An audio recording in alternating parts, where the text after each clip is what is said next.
I am so excited to be visiting with you today about captivating preschool learners.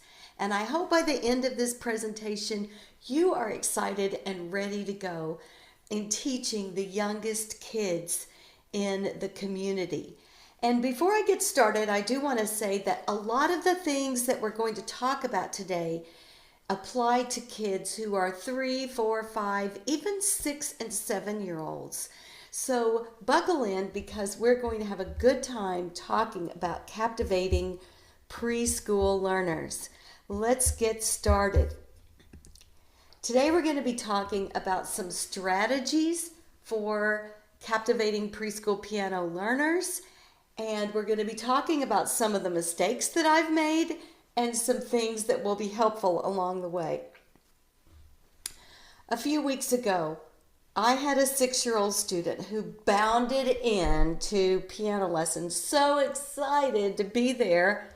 Within 5 minutes, she was in tears, completely frustrated. What went wrong? Well, I hope to share with you today some of the things that I did to take her from tears to smiles. Today we're going to chat about why preschoolers, what is a practice kit, and what approaches are best with preschoolers. Why preschoolers? I found myself in a situation where I had moved from one town to another. My husband had taken a pay cut and I was starting completely over. So had taken 100% pay cut and I needed to increase my teacher income. And so in this new town, I started asking myself, what could I do to teach preschoolers? How could I take some of the objections that I've had in the past and flip them to increase my income? Another thing I was interested in the time was scheduling preschoolers during the day when my older students would be coming after school. I wanted to have bigger impact in their lives. I wanted to take them from 3 and 4 when they had so much potential and keep them for many, many years. And I saw a big opportunity. There are lots of preschoolers. In the United States alone, in 2021, there were 4.1 million children enrolled in a preschool. And this was during COVID. During that time, there were 50 to 59% of children enrolled in a preschool. So I feel like that 4.1 million is a low number.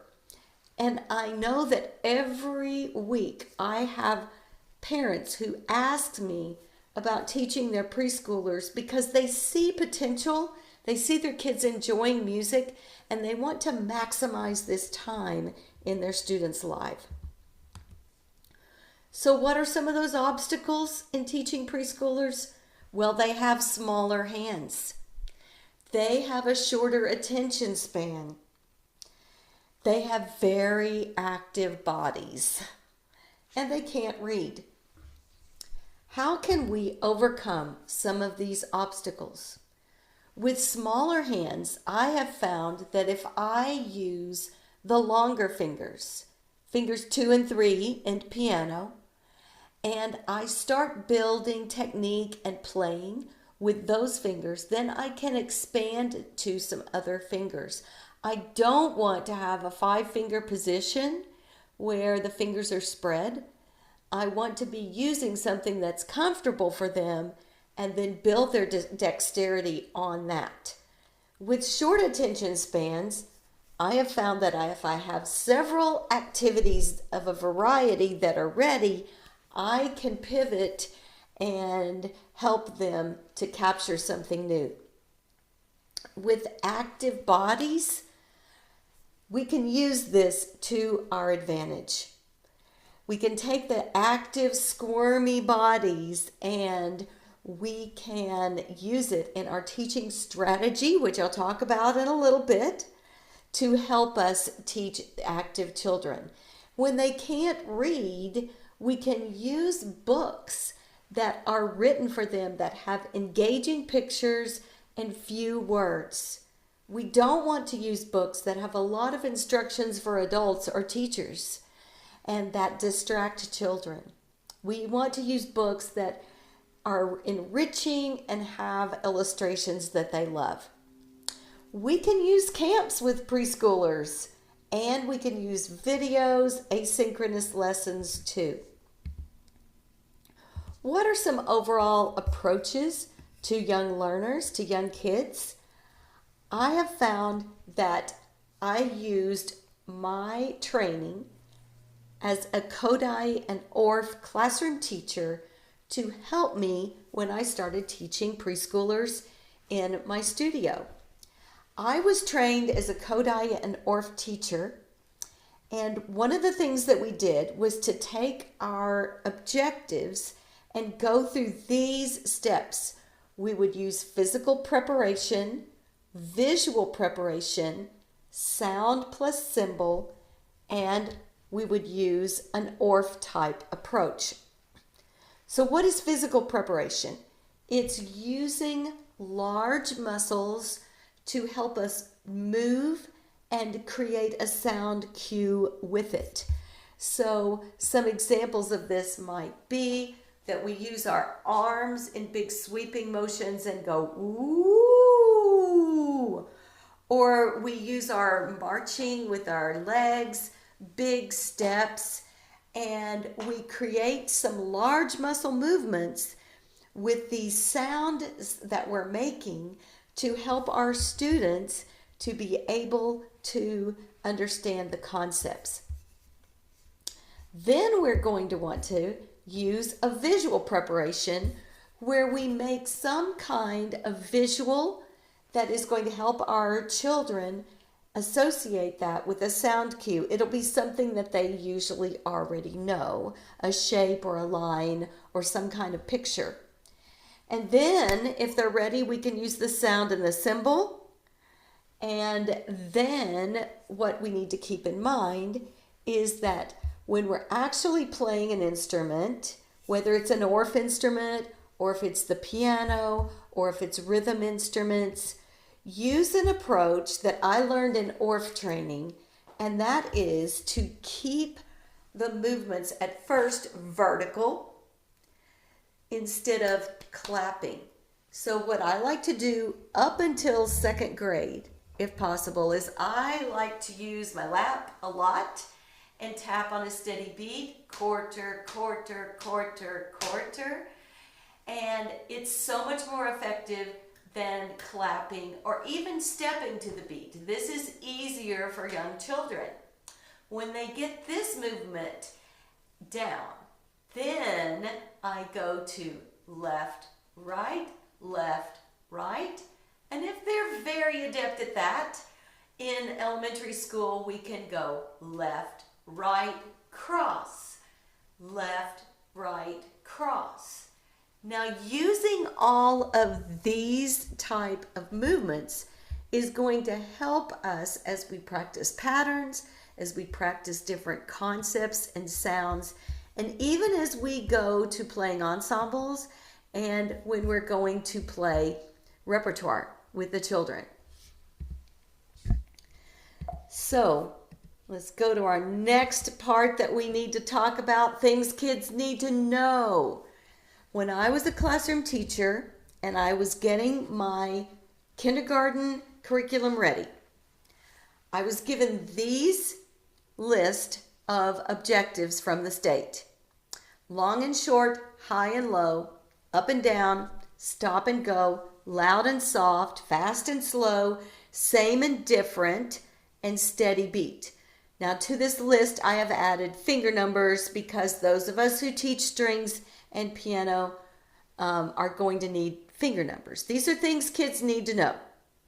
When I was given this list of state mandate objectives, as a 20-something-year-old teacher right out of college, I was incensed.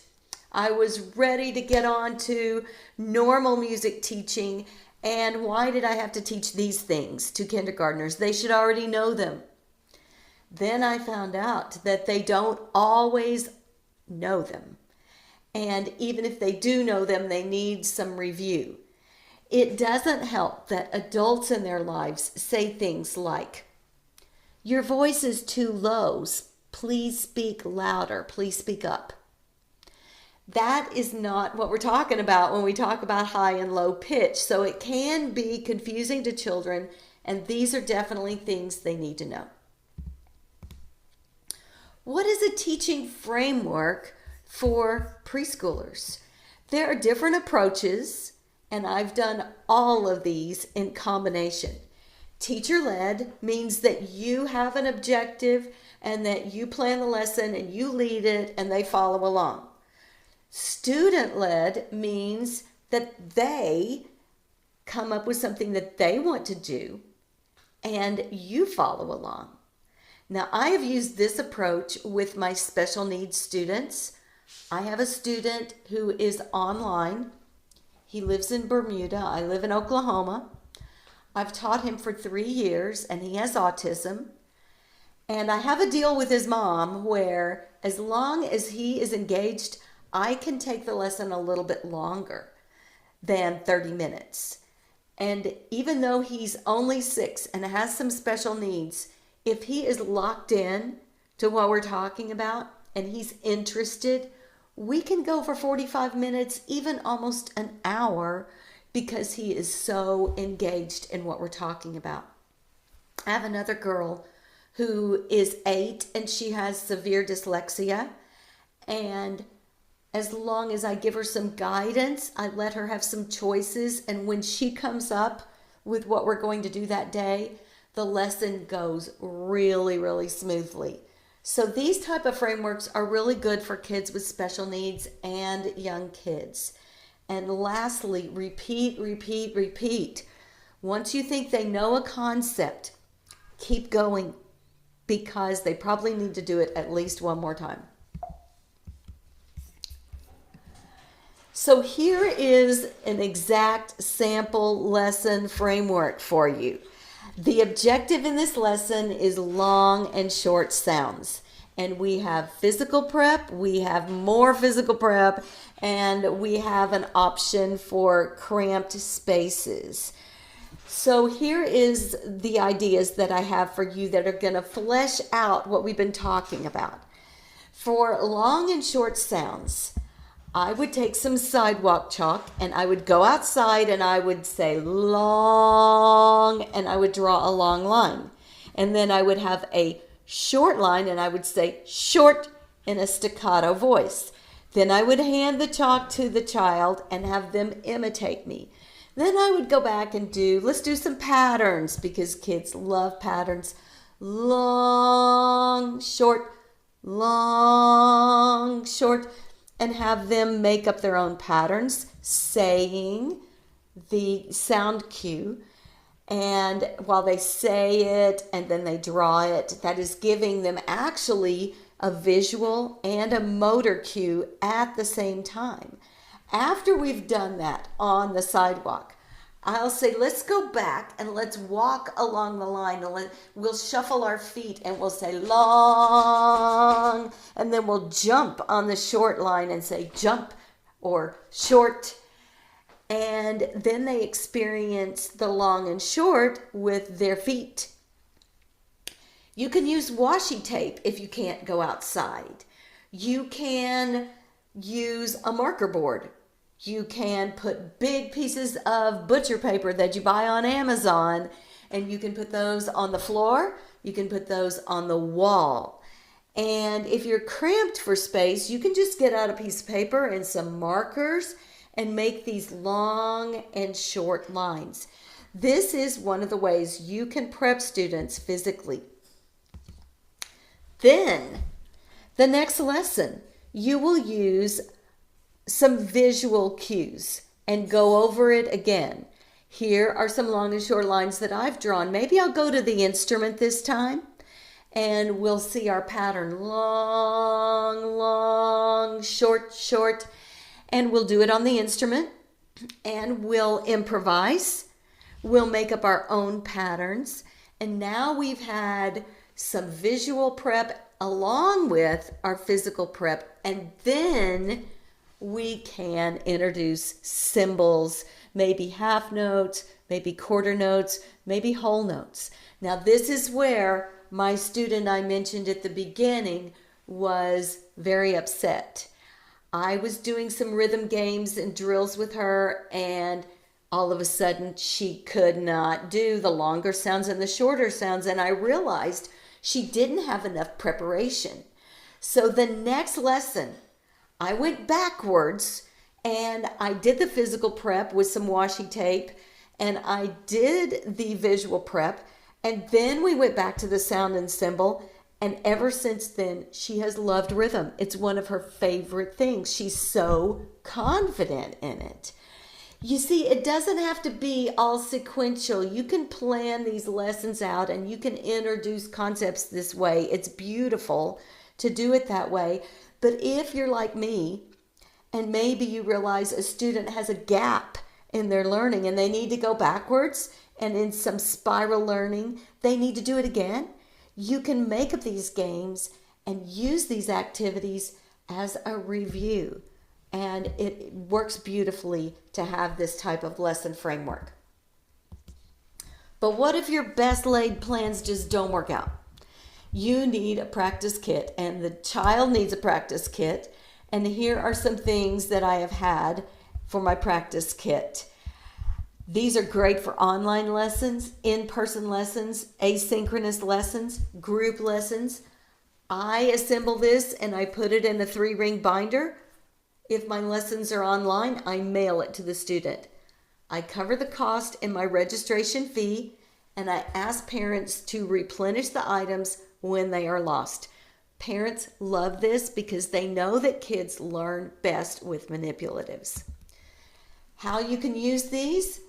You can take the alphabet cards and you can make a snake. I say a snake because I can make it curved, I can make it straight, I can start on any letter, I can go backwards in the alphabet. So many activities I can do with these cards. The rest of these items are pretty self-explanatory. We can use these in all kinds of ways in our lessons. This is an exact replica of a text that I got from a mom of one of my 4th graders.